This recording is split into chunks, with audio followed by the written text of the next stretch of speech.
Hey, if you are a veteran getting ready to leave the military, this video is for you. I'm going to discuss some tips and tricks you need to know to set yourself up for success as you exit the military.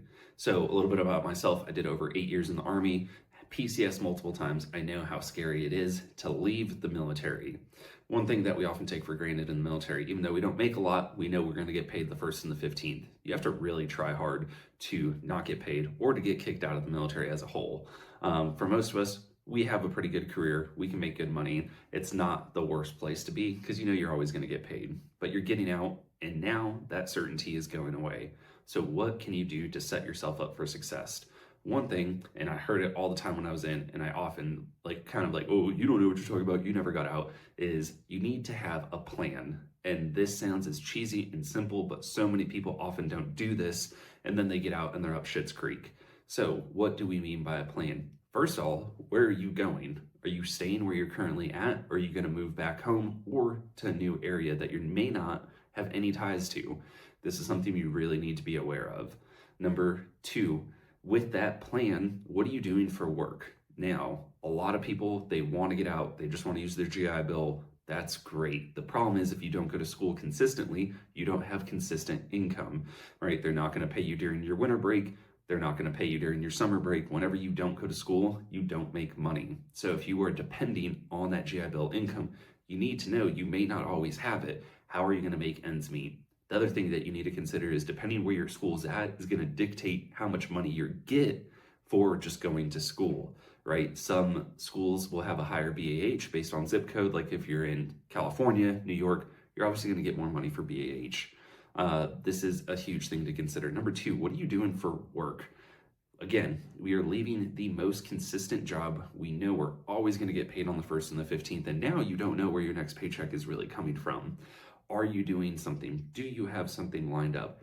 This is the hardest part, I feel like, for most people to get and line up after the military, because what are you doing? What skill set do you actually have transferable? I know for me, and I'm speaking for personal experience here, I was an infantry guy. I really had no skill sets to take with me to the civilian world. I could be a cop or a security guard, and neither of those really were appealing to me. So you want to make sure that you have a good career lined up. You want to have something in the works, putting feelers out, putting that conversation out. Something I often get asked is, well, when should I start that? Honestly, you should start that conversation 6 months out before you ETS and really ramp it up 90 days out from when you ETS, because if you're smart, you want to save your terminal leave days. Don't sell your days back to the military. And the reason why is you're only going to get your base pay. You're not going to get all the BAH days. So you will get BAH if you take your permissive leave, or excuse me, you take your terminal leave.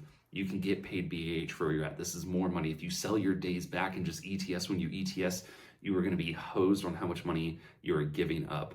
Never sell your days back. When you are ETSing, just take as many leave days as you can. Even if that means you have like 90 or 100, you have to go to the next level up for approval. Take it because you will get paid more money. And if anybody pushes back on you, let them know. It's so I could set my family and myself up for success. It's really not that hard. Because here's the big thing. A lot of people are like, oh, I can't do this because of my unit. Oh, my unit needs me. Let me tell you, your unit is going to use and abuse you until you are out. They do not care what you are trying to do for you and your family. Because let me tell you, once you are out, no one's going to call and check up on you and ask you, hey, how's the real world? Are you making ends meet? Is everything okay? Is there anything I can do for you? The second that you take that uniform off, get your DD-214 and drive off the gate, you are a normal person and nobody's going to check in on you. So take care of yourself first. You and your family are the most important pieces, and no one's going to look out for that more than you. All right. Big thing that guys and gals, I should say, often overlook when they are getting out is your disability claims. Now, with your disability claims, what people don't know is you could start them 180 days out from your ETS date. Why is this extremely important? Most veterans wait until they're out to start their claims. You want to start your claims while you're still in. One, you'll have all your appointments on the military time, not on your civilian employer's time. Two, it's easier to get all your medical records and be seen while you are still in the military. And this is the most important reason why you want to start your disability claims before you get out. You can have your award letter as quickly as 30 days from ETSing. This means you could get paid within 45 to 60 days of your ETS date. You can have your disability income coming in.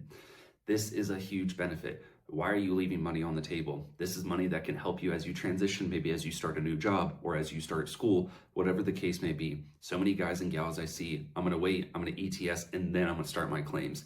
You are delaying the process. This could take 6 months to get your award letter, and you could start it 6 months before you ETS. So why not have all your ducks in a row? So when you get out, you have your award letter quickly. That means you have income coming in quickly, less stress on you and your family. Big thing there. If you do get out, a big takeaway is if you receive 100% disability, enroll your dependents in CHAMPVA. This is what I personally was able to do. It allowed me to leverage CHAMPVA, and I didn't have to pay for civilian health insurance. My spouse says that it's been great. It covers the kid, everything's squared away. So it's things that you don't have to worry about, right? These are just little tidbits that you need to take away, because transition out of the military is hard. Again, people think, oh, I'm just going to go to school, everything's going to be fine. You may not get paid right away. There may be a lull, there may be a gap. This is where the disability comes into play. Big thing is you really need to know where you're going. How is that environment that you're going to? What's the job market like? What's the housing economy like? These are all things that you now have to consider, because when you're in the military, it didn't really matter. You pick up, you go, you live on post, you live off post, maybe you buy a home, and you don't really worry about it. You're so focused on the mission. Well, the mission now is you. What do you want to do? What do you want this next chapter to look at like? And this is the hardest part of civilian life, of getting out. All the control is in your hands. You don't have to report to anybody. You don't need to do anything. You can dictate where you go, when you go, and how you get there. And that is the beautiful and terrifying thing of civilian life. I want you to have a great transition. I want you to be happy with the choices that you made getting out, because it is a big, scary world. And I am here to tell you from personal experience, getting out was one of the best things I did, but one of the most challenging things I did. You're no longer surrounded by people that are constantly trying to improve themselves.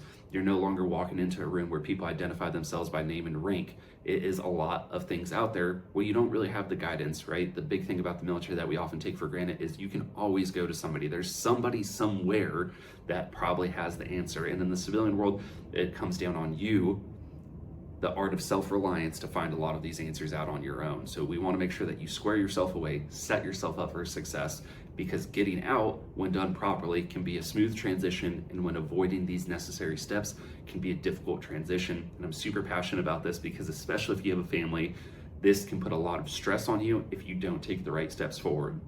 So get your disability claims going, figure out where you're going, figure out what kind of opportunities are there, have school lined up, have a job lined up, have something giving you that next mission, that next purpose. This is the most important step here. Find your mission, find your purpose, and enjoy the world that you fought so hard for, that you gave up your freedom, your time, your ability to be with your family for that sweet piece of the American dream. It's a beautiful world out there. Go out there and enjoy it.